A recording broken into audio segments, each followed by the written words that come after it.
I know every trope from trashy web novels by heart, so ever since being reborn into this world, I've braced for plot twists at every turn. I carefully cultivated the persona of someone with crippling paranoia, delicate and fragile. I turned the Sinclair mansion into a fortress. I patted every sharp corner, triple-tracked my phone, and pinned a GoPro to my chest, recording 24/7. Even my parents ached for me, saying I needed to be showered with love. Years ago, a kidnapper staked me out for months, but never found an opening. In desperation, he tried brute force, only to slam into an invisible security fence. He was caught on the spot, and so, I grew up safely, wrapped in my parents' love, until today, when a girl showed up clutching a DNA report. Tearfully, she introduced herself as Claire Sinclair, the real Sinclair daughter. "Sister, I'm not here to take anything from you," she said, eyes red. "I just want a complete family." With that, she grabbed my hand and threw herself dramatically toward a porcelain vase in the corner. Thud, Claire bounced off it and landed flat on her back. The smirk forming on her lips froze solid. A second later, she shrieked, "Are you insane? Who makes a vase out of solid rubber?" Claire lay sprawled on the floor, prodding the unmoving blue and white porcelain vase in disbelief. "Why won't this thing break?" "Oh, it's rubber. Solid rubber," I explained in a small voice, peeking out from behind my mother. "Claire, are you okay? The floor is cold. You should get up." My father rushed over to help her up, while my mother knelt beside her, her face etched with concern. "Did you hurt yourself anywhere?" Claire sat up, rubbing her tailbone in stunned silence, her face a shifting palette of white and red. My parents exchanged a look, their eyes filled with a familiar mix of worry and exasperation over my condition. "Claire, please don't mind her," Mom explained softly, patting her on the back. "Ava, she's had a phobia of fragile things since she was a little girl, so we had all the porcelain and glass in the house replaced with this custom-made polymer." The butler helped a limping Claire to her feet. The tear tracks on her cheeks were half dry, her expression a chaotic mess of disbelief and a new calculating curiosity. I approached her, feigning concern, and gently brushed the dust from her dress. "Are you hurt, Claire? Should we call the family doctor? It's all my fault. If I weren't so timid, we wouldn't have all these strange things in the house." As I spoke, my own eyes began to redden, tears welling up. My parents' hearts immediately went out to me. Dad sighed and turned to Claire. "Claire, let the butler show you to your room to rest. I'll have the doctor check on you later. You'll have to be more careful around the house from now on." Claire's expression darkened even further. Back in her room, she was clearly not ready to give up. A little while later, she appeared timidly at the door to the living room. Her eyes immediately locked onto a Celadon teacup on the mantelpiece, one of the few objects in the house that looked genuinely old and valuable. "Sister, that cup is so beautiful." Her eyes glinted with calculation. I nodded. "It was my grandmother's." Claire's eyes instantly filled with tears. My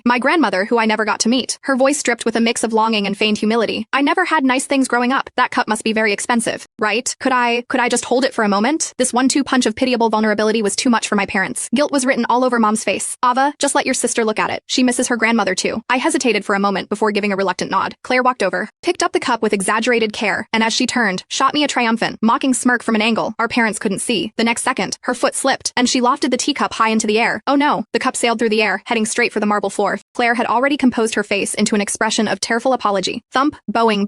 The expected crisp shatter never came. The Celadon teacup hit the floor, and instead of breaking, it bounced like a rubber ball several times before rolling to a stop at my father's feet, completely unharmed. The room was utterly silent. I could practically see the blood rushing to Claire's face, turning it from white to red, then to a deep shade of purple. The cringe was palpable. It was so awkward you